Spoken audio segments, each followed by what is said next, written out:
Mesdames et messieurs, fans de Gold Rush, amateurs d'aventures épiques et rêveurs en quête de récits qui font vibrer l'âme, préparez-vous à plonger dans une histoire qui mêle audace, résilience et l'éclat brut de l'or. Aujourd'hui, nous allons parler d'un homme qui, à peine âgé de 31 ans, a bâti un empire minier alors que la plupart de ses pairs étaient encore en train de rédiger des dissertations à l'université. Cet homme, c'est Parker Schnabel, un nom qui résonne comme un écho dans les vallées gelées du Yukon, un mineur dont l'histoire est devenue une légende moderne. Mais cette fois, Parker ne chasse pas seulement quelques pépites scintillantes. Il a misé 15 millions de dollars sur un terrain vierge, Dominion Creek, dans un pari qui pourrait soit graver son nom dans les annales de l'exploitation aurifère, soit l'entraîner dans un abîme financier et émotionnel. Pendant l'heure qui vient, je vais vous emmener dans le froid mordant du Yukon, au cœur des défis colossaux de la saison 15 de Gold Rush, où chaque jour est une lutte contre la nature, les machines, et parfois même contre soi-même. Vous sentirez la terre gelée sous vos doigts, entendrez le rugissement des excavatrices, et vivrez l'adrénaline d'une découverte qui pourrait tout changer. Voici l'épopée de Parker Schnabel, un jeune homme qui refuse de plier face à l'impossible. Tout commence par un moment de vérité, un instant où le destin semble suspendu à la pointe d'un stylo. Au début de la saison 15 de Gold Rush, Parker Schnabel, à seulement 31 ans, a pris une décision qui a fait trembler même les mineurs les plus aguerris du Klondike. Il a signé un chèque de 15 millions de dollars pour acquérir Dominion Creek, une concession minière encore vierge dans le territoire du Yukon, au Canada. Sur le papier, Dominion est un rêve de mineur. Des estimations promettent jusqu'à 8 000 onces d'or, soit plus de 160 millions de dollars au cours actuel de l'or. Mais dans le monde impitoyable de l'exploitation aurifère, le papier ne vaut rien face à la réalité du terrain. Dominion Creek n'est pas une simple parcelle de terre. C'est un monstre géologique, un labyrinthe de pergélisol, de gravier compact et d'argile gelée, où l'or repose à plus de 12 mètres de profondeur. Extraire cet or ne consiste pas à creuser quelques pelletés et à passer la terre dans une usine de lavage. Cela signifie déplacer des millions de mètres cubes de sol gelé, brûler des tonnes de carburant, et investir des millions supplémentaires dans des machines lourdes, des réparations et une main-d'œuvre qualifiée. Les coûts initiaux seuls suffiraient à faire plier n'importe quel exploitant de moindre envergure. Parker l'a confessé dans une interview au magazine People, en signant ce chèque, j'avais l'impression de marcher sur une corde raide sans filet. On avait deux choix, jouer la sécurité, réduire nos ambitions, et risquer de perdre notre élan, ou plonger tête la première dans le plus grand pari de ma carrière. J'ai choisi de plonger. Ce pari n'était pas seulement financier. Il était personnel. Parker savait que Dominion Creek définirait non seulement cette saison, mais peut-être la prochaine décennie de sa vie. À 31 ans, il dirige une équipe de dizaines de personnes, des hommes et des femmes qui comptent sur lui pour leur salaire, leur sécurité, et parfois même leur raison de se lever le matin. Perdre à Dominion ne signifierait pas seulement un échec financier, mais une rupture de cette confiance. Et pour Parker, la loyauté de son équipe est plus précieuse que n'importe quelle pépite. Mais dès les premières semaines, Dominion Creek s'est révélé être un adversaire redoutable. L'équipe de Parker, habituée aux défis du Yukon, a été confrontée à des obstacles qui semblaient presque insurmontables. Les premières extractions n'ont livré que 364 onces d'or, une misère comparée à l'objectif ambitieux de 10 000 onces pour la saison.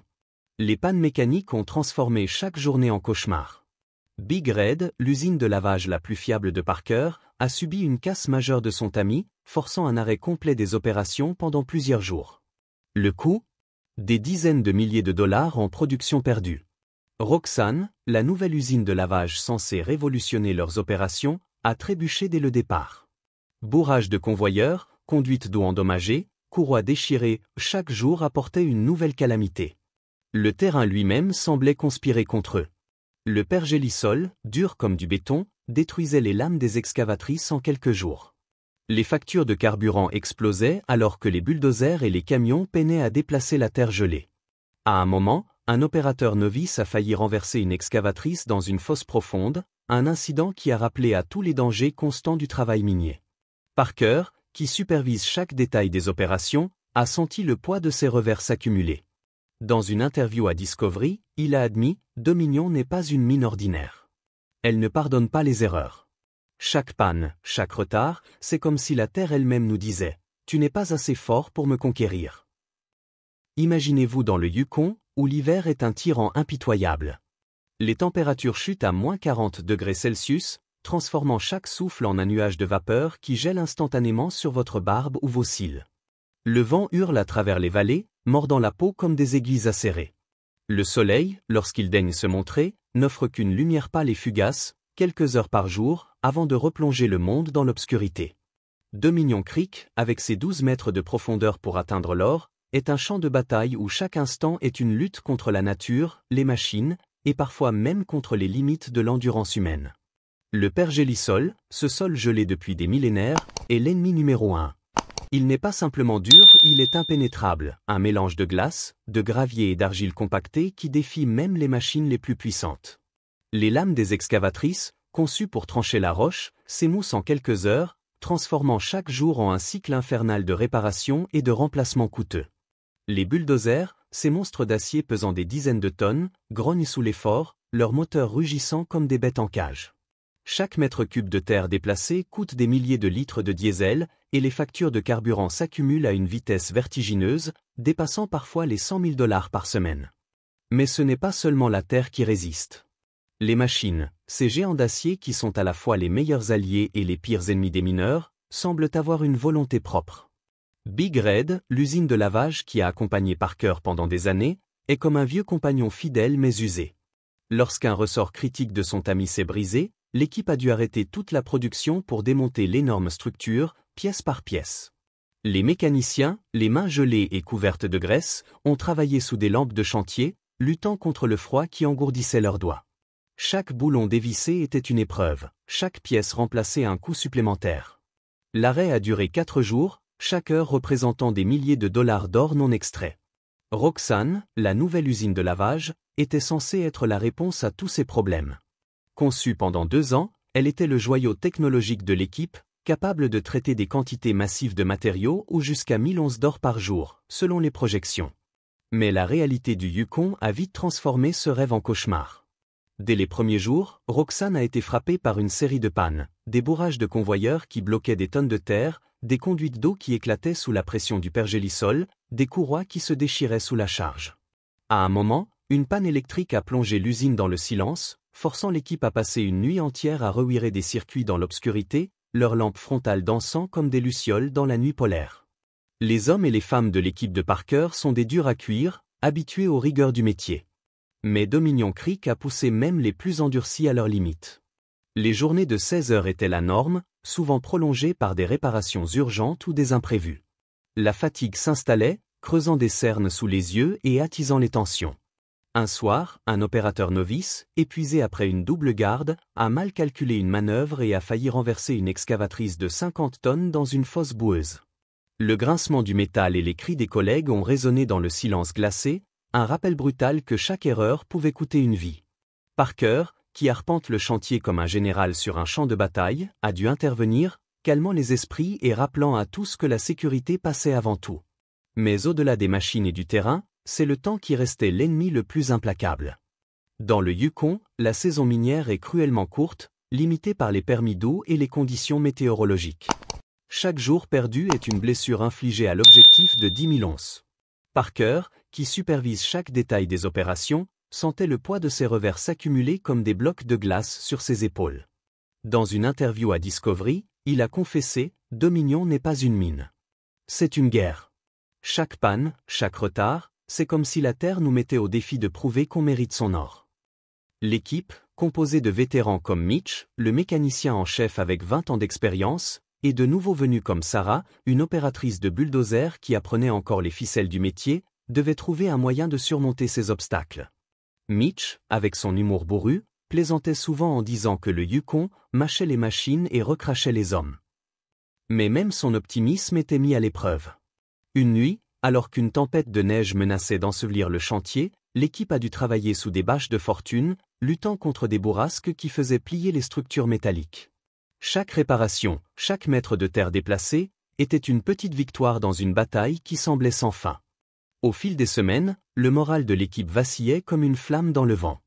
Les 364 onces extraites au début de la saison étaient une goutte d'eau dans l'océan de l'objectif de 10 000 onces.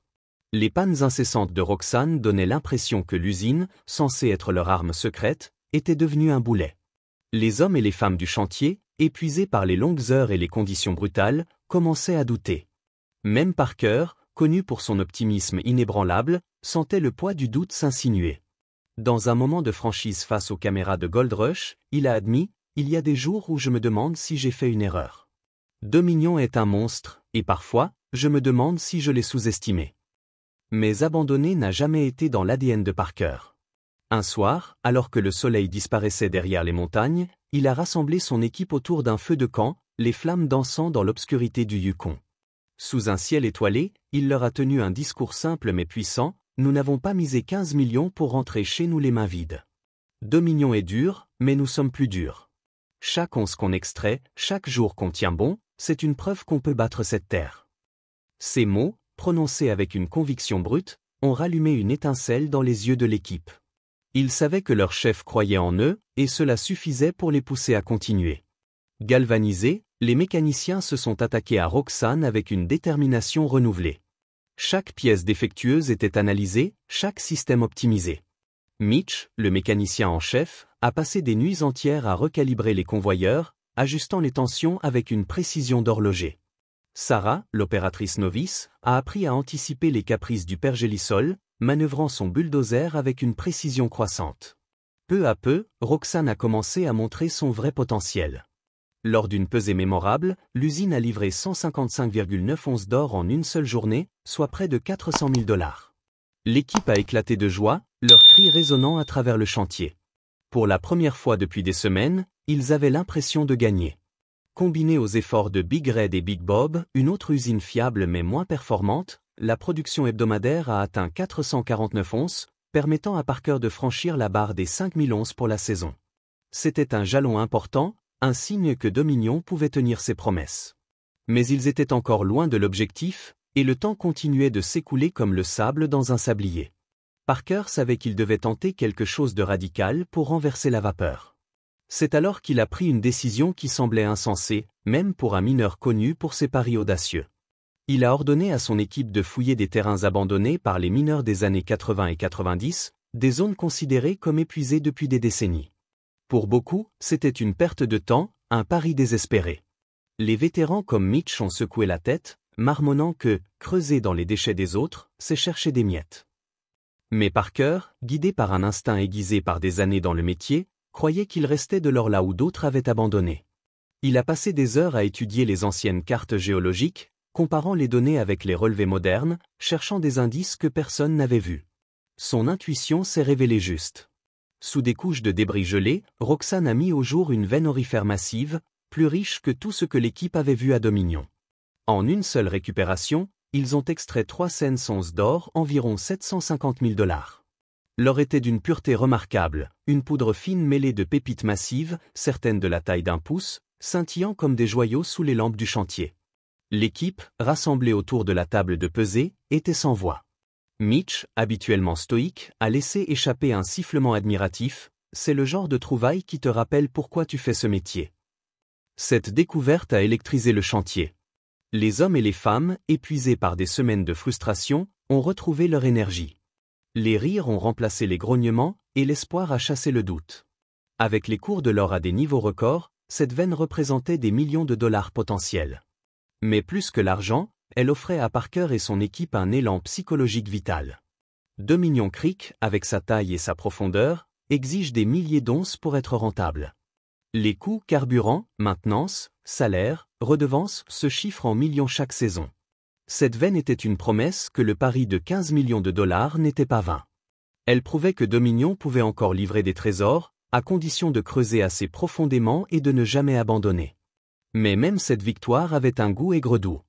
Atteindre les 5000 onces était un exploit, mais ils étaient encore à mi-chemin de l'objectif annuel. Et le Yukon ne pardonne pas les erreurs. Une tempête de neige inattendue a frappé le chantier peu après la découverte, ensevelissant les routes d'accès et retardant les livraisons de carburant. L'équipe a dû travailler dans des conditions proches de l'impossible, déblayant la neige à la main pour maintenir les opérations. Parker, toujours en première ligne, pelletait aux côtés de ses hommes, son souffle formant des nuages dans l'air glacial. « Si on s'arrête maintenant, a-t-il dit, on perd tout ce qu'on a gagné. » Mais l'histoire de Dominion Creek n'est pas la seule à avoir captivé l'équipe cette saison. Loin des excavatrices et des usines de lavage, dans les allées poussiéreuses d'une boutique d'antiquités à Fairbanks, en Alaska, Parker a fait une découverte qui semblait tout droit sortie d'un roman d'aventure. En fouillant parmi des objets oubliés, il est tombé sur une carte minière dessinée à la main, datant de la fin des années 1890, époque de la ruée vers l'or du Klondike. Les bords de la carte étaient effilochés, l'encre fanée par le temps, mais des annotations précises attiraient l'œil. Des marquages indiquant un puits oublié à Porcupine Creek, une zone longtemps considérée comme épuisée. Pour la plupart des gens, cette carte n'était qu'une relique, un morceau de papier sans valeur. Mais pour Parker, c'était une piste. On n'a rien à perdre, a-t-il dit à son équipe, un sourire malicieux sur le visage. Au pire, on perd une journée. Au mieux, on trouve quelque chose que personne n'a vu depuis un siècle. L'équipe, intriguée par l'idée d'une chasse au trésor, a suivi Parker à travers une forêt dense, traînant leur matériel sur un terrain accidenté. Après des heures de travail, ils ont découvert les restes d'une entrée en bois, à peine visible sous des décennies de terre et de mousse. En dégageant l'ouverture, ils ont révélé un puits étonnamment intact, scellé depuis plus d'un siècle. L'air à l'intérieur était lourd, saturé d'odeurs de bois pourri et de terre ancienne. Les lampes torchées de l'équipe tranchaient l'obscurité, révélant un spectacle figé dans le temps, des pioches rouillées, des lanternes noircies par la suie, et même de petites quantités d'or brut, abandonnées comme si les mineurs avaient fui en hâte. Mais le véritable trésor n'était pas l'or. C'était un journal relié de cuir, dissimulé dans une boîte métallique rongée par la rouille.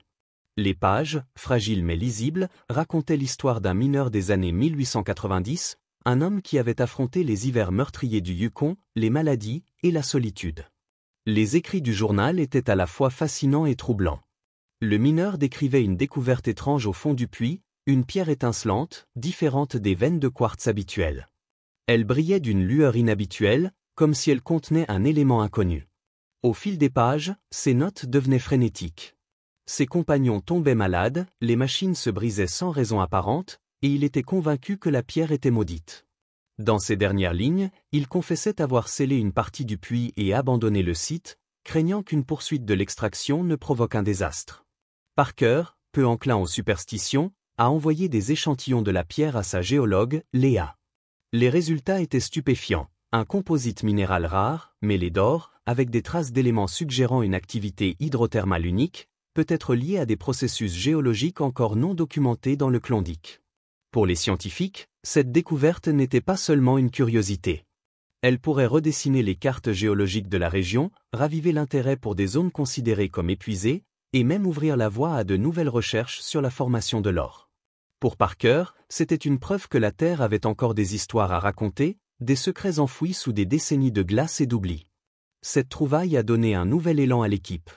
Après des semaines de lutte à Dominion, l'idée de participer à la redécouverte d'un chapitre oublié de l'histoire du Yukon a ravivé leur passion. Ce n'était plus seulement une question d'or. C'était une question d'héritage, de connexion avec les mineurs qui, un siècle plus tôt, avaient risqué leur vie pour la même quête. Pour comprendre pourquoi Parker Schnabel prend des risques aussi colossaux, il faut remonter à ses origines. Né en 1994 à N, en Alaska, Parker a grandi dans l'ombre de son grand-père, John Schnabel, une légende de la Big Nugamine. John n'était pas seulement un mineur. Il était une force de la nature, un homme dont la résilience et la sagesse, forgées par des décennies de travail acharné, ont marqué Parker dès son plus jeune âge. Alors que les enfants de son âge jouaient aux jeux vidéo ou faisaient du vélo, Parker grimpait sur des excavatrices, ses petites mains agrippant les leviers sous le regard attentif de son grand-père. John ne lui a pas seulement appris à manier les machines. Il lui a enseigné la valeur de la persévérance, la nécessité de croire en soi-même quand tout semble perdu. À 16 ans, Parker ne se contentait plus d'apprendre. Il dirigeait la Big Nugamine, prenant des décisions qui auraient intimidé des hommes 2 fois plus âgés. À 18 ans, il a fait un saut encore plus audacieux, louant des terrains à Tony Beats, le roi du Klondike, et prouvant qu'un adolescent pouvait rivaliser avec des vétérans. Les téléspectateurs de Gold Rush ont vu en direct Parker surpasser ses concurrents, extraire des quantités records d'or, et bâtir une réputation de leader incontesté. Mais Parker n'est pas seulement un mineur. C'est un aventurier. Sa série dérivée, Parker S. Trail, l'a emmené dans des territoires où peu osent s'aventurer. Dans les jungles de Guyane, il a affronté des serpents venimeux et une chaleur étouffante, luttant contre des machines englouties dans la boue. En Papouasie-Nouvelle-Guinée, Il a escaladé des montagnes pour tester ses compétences dans l'une des frontières minières les plus dangereuses du monde. En Australie, il a chassé des pépites massives dans l'Outback, apprenant des prospecteurs les plus coriaces. Chaque expédition a renforcé sa conviction que le risque est la clé du succès. Comme il l'a dit un jour, l'or, ce n'était pas juste un métal. C'est une obsession. C'est dans mon sang. Et pourtant, malgré des dizaines de millions de dollars extraits du sol, Parker vit avec une simplicité déconcertante. Pas de villa à Malibu, pas de flotte de voitures de luxe.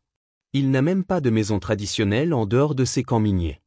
Dans une interview à People en 2024, il a expliqué « Je ne dépense pas en biens matériels. Ce qui compte, ce sont les expériences, les moments partagés avec mon équipe, ma famille, mes amis. » Cette philosophie se reflète dans ses actions. Quand la saison minière s'achève, il ne s'envole pas pour des stations balnéaires exotiques. Il organise des chasses dans le wilderness de l'Alaska, paie des week-ends à Las Vegas pour son équipe, ou finance des sorties de pêche qui renforcent les liens.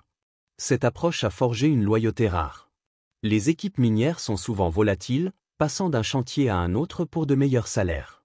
Mais les hommes de Parker restent, saison après saison, parce qu'ils les traitent comme une famille. Ils paient discrètement l'addition après une soirée au bar, organisent des week-ends de repos après des semaines éprouvantes, et investissent dans leur bien-être. Les fans le remarquent aussi.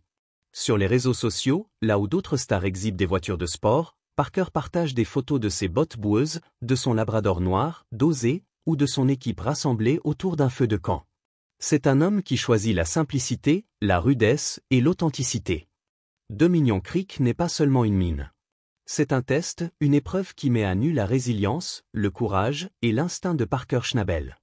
La découverte de la veine aurifère à Dominion et du journal mystérieux de Porcupine Creek pourrait être le tournant de sa carrière, ou l'erreur qui le définira à jamais. Avec seulement 6 ans pour rentabiliser son investissement de 15 millions de dollars, chaque once compte, chaque jour est crucial. Dominion exige des milliers d'onces pour être rentable, et les coûts carburant, maintenance, salaire, redevances se chiffrent en millions chaque saison. Chaque panne, chaque retard, est un coup porté à l'objectif, une menace pour l'avenir de l'opération. Mais pour Parker, Dominion est plus qu'une question d'argent. C'est une question d'héritage. Les leçons de son grand-père John Schnabel, décédé en 2016, résonnent dans chaque décision qu'il prend. John lui a appris que la réussite ne se mesure pas à ce que l'on possède, mais à ce que l'on construit et aux personnes que l'on emmène avec soi. Quand les machines tombent en panne, que les dettes s'accumulent ou que les objectifs semblent hors de portée, c'est à ces leçons que Parker revient. Il se souvient des histoires de son grand-père, des nuits passées à écouter ses récits de mines perdues et de mineurs qui avaient tout risqué pour une chance de gloire. L'or, disait John, n'est pas seulement dans le sol. Il est dans la persévérance, dans la volonté de creuser encore quand tout le monde abandonne. Cette philosophie guide chaque pas de Parker à Dominion. Quand une tempête de neige a menacé de paralyser le chantier, il a refusé de s'arrêter. Avec son équipe, il a déblayé les routes à la pelle, luttant contre des bourrasques qui faisaient trembler les structures métalliques. Quand Roxanne a subi une nouvelle panne, il a passé des heures aux côtés de Mitch, analysant les schémas électriques sous une tente battue par le vent. Et quand le moral de l'équipe vacillait, il a organisé une soirée improvisée autour d'un feu, partageant des histoires et des rires pour rappeler à tous pourquoi ils étaient là. Ces moments, bien que simples, ont forgé une unité indéfectible, une conviction partagée que Dominion pouvait être conquise. La veine aurifère découverte à Dominion est une lueur d'espoir, mais elle n'est qu'un début. Les 300 onces extraites, 750 000 $, sont une victoire, mais elles ne représentent qu'une fraction de l'objectif. Parker sait que pour rentabiliser son investissement, il devra extraire 10 000 onces par an, une tâche herculéenne qui exige une précision presque militaire. Chaque jour, il arpente le chantier, scrutant l'état de terre, consultant les géologues et ajustant les plans en temps réel. Il sait que le Yukon ne pardonne pas les erreurs et que chaque once non extraite est une opportunité perdue. Le mystère de Porcupine Creek a ajouté une dimension presque mystique à cette saison. La découverte du journal et de la pierre étrange a captivé l'imagination de l'équipe, leur donnant le sentiment de participer à quelque chose de plus grand qu'eux-mêmes. Les analyses géologiques de la pierre, menées par Léa, ont révélé des traces d'éléments rares, suggérant des processus géologiques uniques qui pourraient redéfinir la compréhension du Klondike. Des scientifiques, alertés par la trouvaille, ont commencé à s'intéresser à la région, spéculant que d'autres filons similaires pourraient être cachés sous le pergélisol. Pour Parker, c'est une validation de son instinct. La Terre a encore des secrets, et ceux qui osent creuser peuvent les découvrir. Mais les défis restent immenses. Une licence d'eau stricte limite la durée d'exploitation à 6 ans, et les conditions météorologiques du Yukon peuvent transformer une saison prometteuse en désastre en quelques heures. Une inondation soudaine, causée par la fonte rapide des neiges, a failli submerger une partie du chantier, forçant l'équipe à construire des digues de fortune en pleine nuit.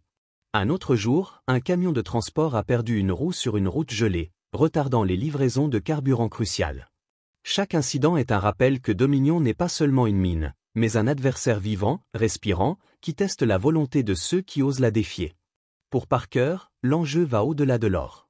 C'est une question de prouver qu'il peut tenir la promesse faite à son grand-père, à son équipe et à lui-même. Chaque once extraite est un pas vers cet objectif, mais aussi un hommage à ceux qui l'ont précédé. Il pense souvent à John, à ses mots simples mais puissants, creuse profondément, mais aime tendrement. Cette philosophie guide non seulement ses décisions professionnelles, mais aussi sa manière de traiter son équipe. Quand un mécanicien a dû rentrer chez lui pour des raisons familiales, Parker a payé son billet d'avion et lui a promis que son poste l'attendait.